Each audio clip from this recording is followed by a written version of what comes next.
Yes. Sir, what if a writer is attempting to create a story where nothing much happens, where people don't change, they don't have any epiphanies, they struggle and are frustrated and nothing is resolved? Hey guys. So one of the interesting things that I come across a lot in my editing work with clients is a belief that certain types of stories don't work. And a lot of this, I think, comes from us seeing failed attempts at certain stories, right? Like, we know genres of storytelling usually have certain features or components, like magic and fantasy, monsters and horror, or breakups and rom-coms. So when stories deviate or mess with that tried and true formula, we can come away thinking that those are certain aspects of storytelling that are a necessity, that have to be there. There's a belief that certain parts of structure and plotting and genre have to be contained within a story, that stories have to be something or some form or some shape. I've heard tons of clients talk about what they can or cannot do in their story, what will or won't work in their story. And my response to them is always contradictory to common expectation. My response is that the content of your story doesn't matter. It's the execution that matters.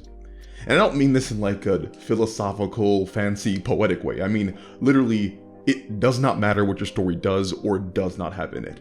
It could be the craziest, wackiest, wild story ever. Or it could be something so mundane that it's just like a guy sitting in a room for the whole thing. I don't like this. Yeah, tell it to the pen you might have. Gwynnifer, hi. Yeah, it's me. I can't make it.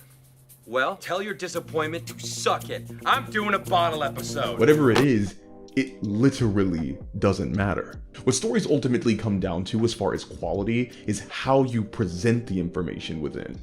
I know this sounds stupid, but it's not. There is no such thing as a story that doesn't work. It's only about how difficult it'll be to make the story work. And the next thing I tell clients is that you have to be honest with yourself when you consider how much skill you have to actually meet that difficulty.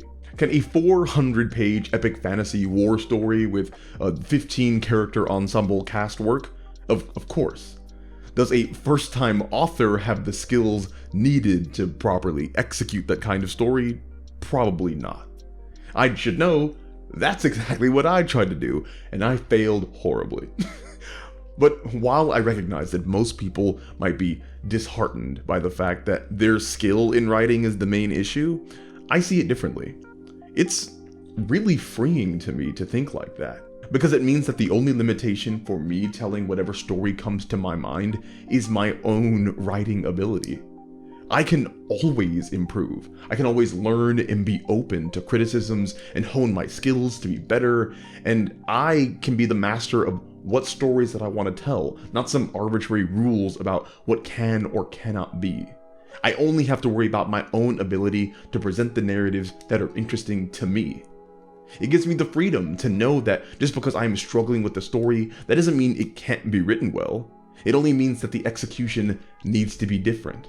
Maybe the dialogue needs to be different. Maybe the plotting needs to change. Maybe I need another character or a new POV.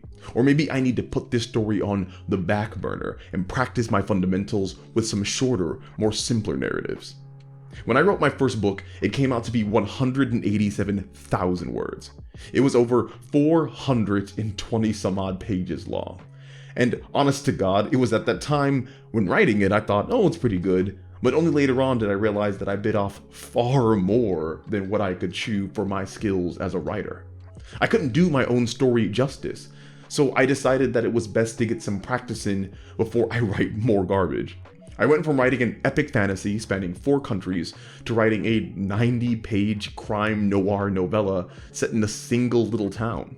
I focused on one character, the pacing and the plotting around his conflict, and the message that I wanted to tell with his story. And it was the best thing that I had ever written. Then I wrote the 100-page sequel to that, and then that was the best thing I had ever written. Then I decided that I wanted to write a psychological thriller inspired by mafia movies like The Godfather. So because of the confidence and skills that I got from writing my 2 novellas, I managed to write a 300-page book that I still think to this day is my best written work. After that book, I wanted to indulge myself in like a typical fantasy story with dragons and warriors and battles, but also a narrative that explored brotherhood and friendship and forgiveness. So I wrote a 115-page book that ended up being my 5th novel. And now, because I actually think I can handle it, I am smack dab in the middle of what looks to be an 800-page epic war fantasy. But it was only through the slow progression of me getting better as a writer over time that I've gotten to this point.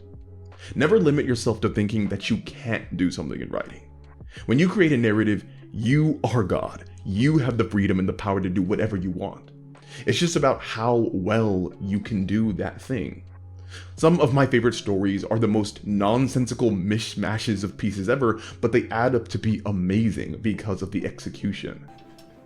Malkovich, Malkovich. Malkovich, Malkovich, Malkovich. Malkovich, Malkovich. Malkovich. Avatar is a bunch of teenagers who travel from the South Pole to the North Pole, then fight fascists as they trek across Central Asia in order to stop Fire Stalin from burning down the world by using a reincarnated Tibetan monk child. Like, really. One of my favorite animes ever is about 2 brothers looking for a stone that can bring back their bodies that are trapped in another dimension while stumbling into a fight against a centuries-old homunculus who wants to eat the sun so he can become God. Like, I can't stress enough how content doesn't matter, execution does. Your ideas are not stupid. Your passions for narratives are not dumb.